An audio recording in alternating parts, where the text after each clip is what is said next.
speaking with you, and thank you for your time today. Thanks, Thank Sophia. you. Good to see you. Of course, good to see both of you. And we are back for season 2 with a whole new case. I'm so excited that you two are returning. And I want to ask you both, what is the biggest difference between season 1 and season 2 that maybe fans aren't expecting? I think maybe one of the biggest difference that fans aren't expecting is the truly maybe you're not prepared for the scale that this season is versus the scale of season 1. Season 1 takes place over one night and a short part of that night, and all in one place. This one takes place over first off a weekend, but also generations. The scale of this one. So that's a big difference between these two seasons. Yeah, we get to go further into these genres, and explore different themes, because a wedding is two families coming together. There's just so much rich fodder when you bring families into the picture. Yeah, I mean, a wedding is such a perfect thing to add into this. I feel like it just makes everything bigger and better. So agree with both of you.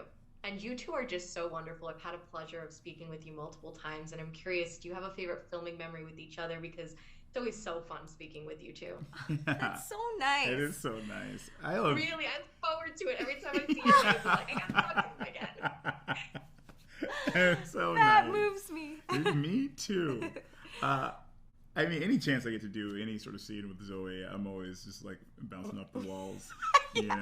It's really fun to be 3 a.m. Sam and I are on our backs, with fans, singing a little.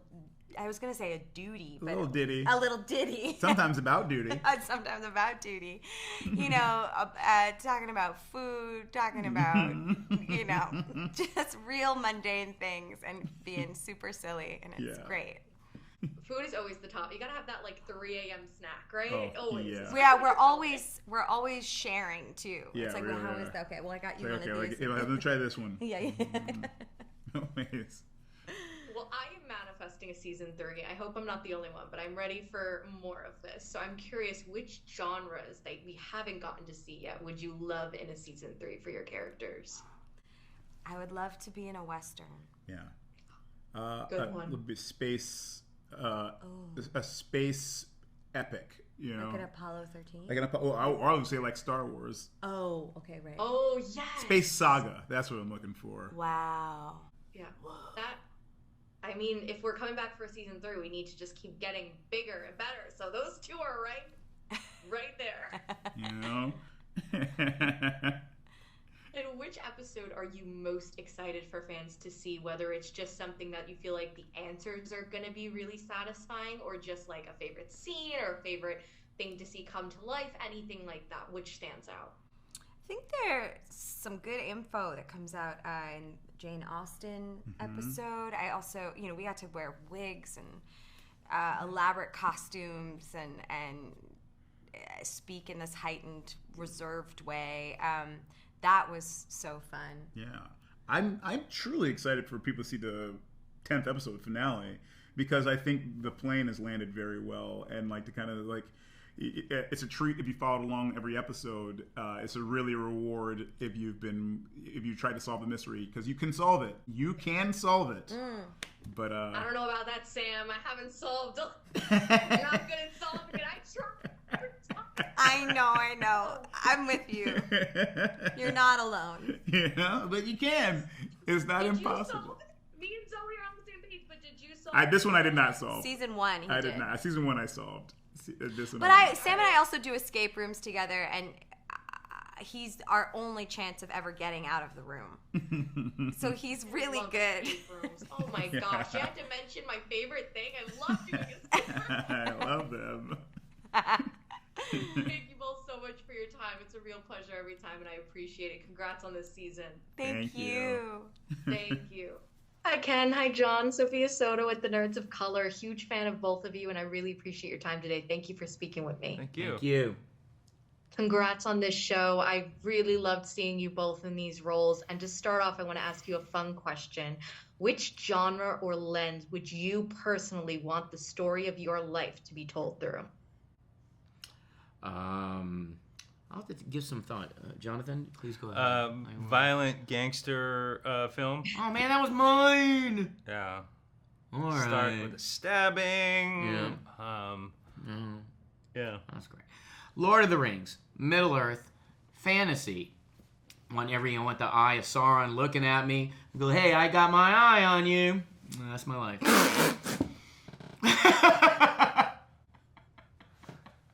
What? It's great. That was a deleted scene from Lord of the Rings. I got my eye on you, Frodo.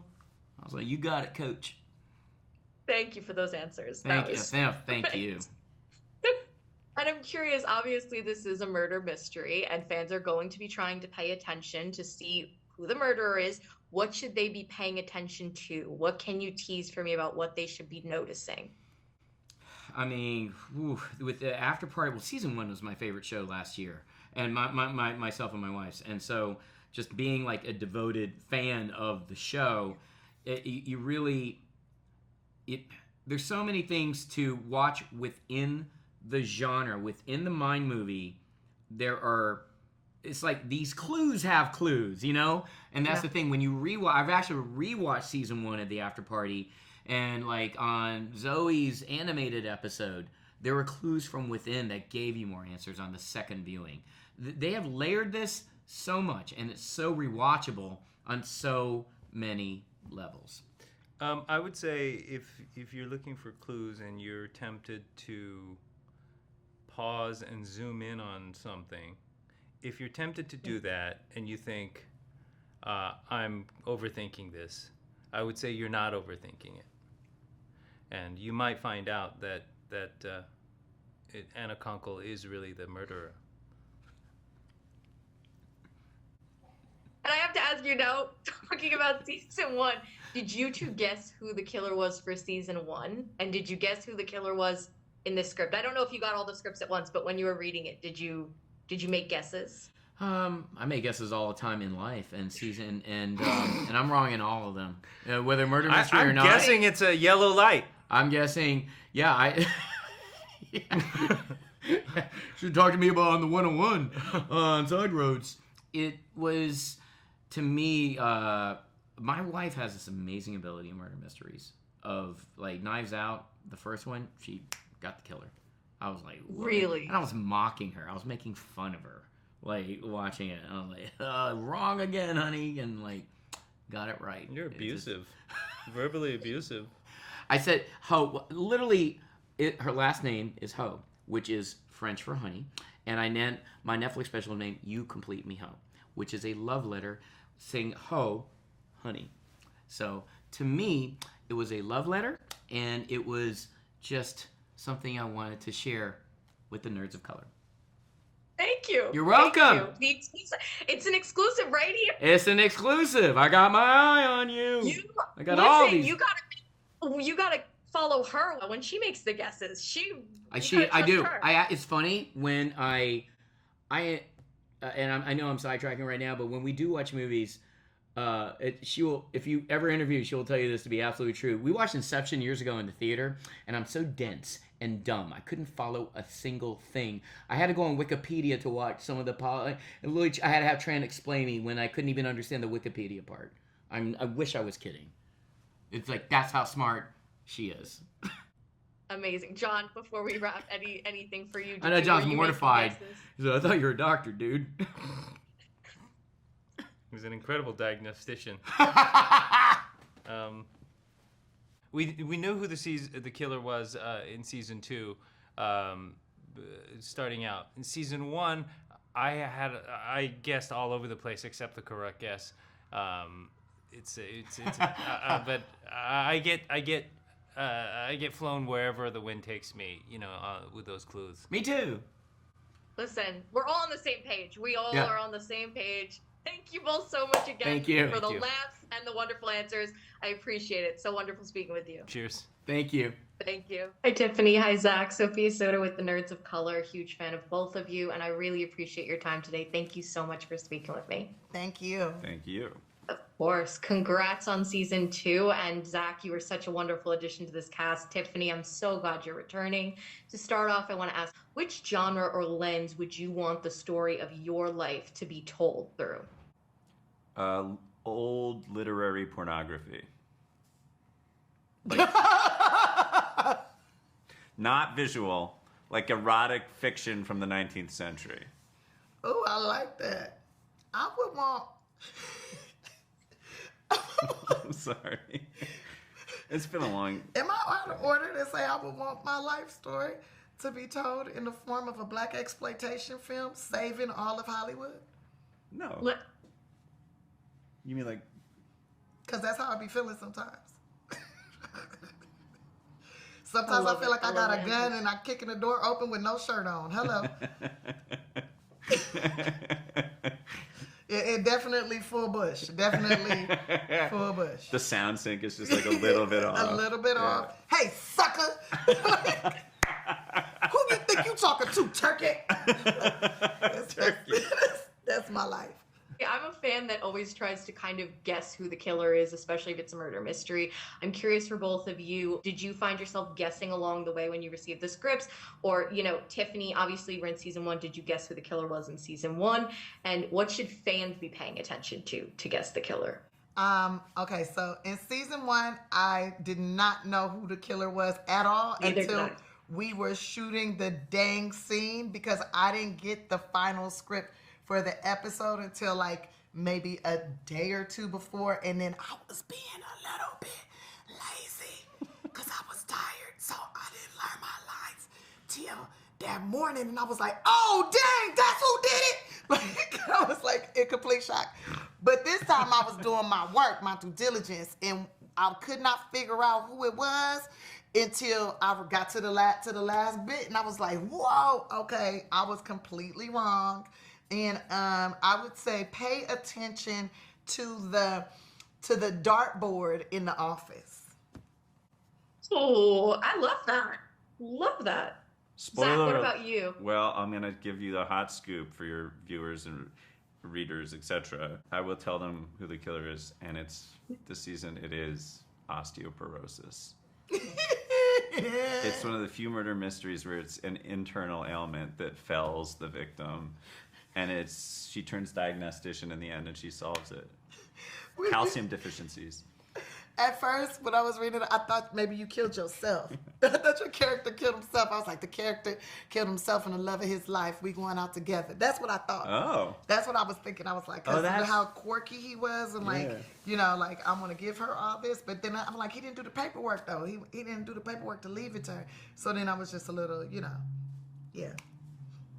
Who would you rather play? The suspect, the murderer, or the one solving the mystery? Which is most appealing for you outside of this project? Because I know we can't say which your characters are, but what appeals to you?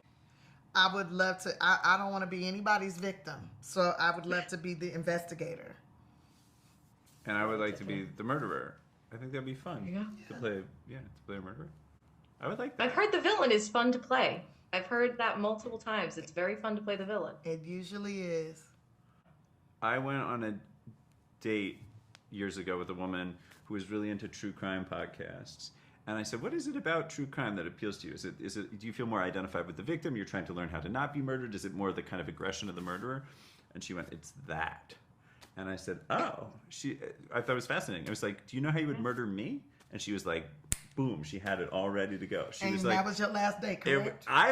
She was really nice. I didn't think she was actually a murderer, but she was just like, I was like, so would you drug me? She's like, no, I would need you to be able to fight back. Otherwise it wouldn't be a satisfying kill. She was like ready to go. But she did not actually try to kill me.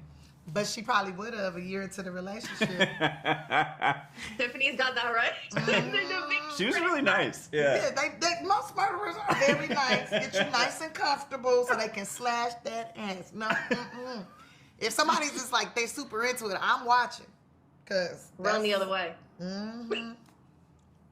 Thank you both for your time. Really appreciate it. Congrats on this new season. It was a real pleasure speaking with you. Thank you. Lectures, fanboys, professional artists, and professors. Maybe a nerd who's just like you, talking about the things that you like too. So I invite you to the NOC. In full color, you see me. The hard knock life. Comics, movies, with a different perspective. Watch it on your screen, hit play, so check this.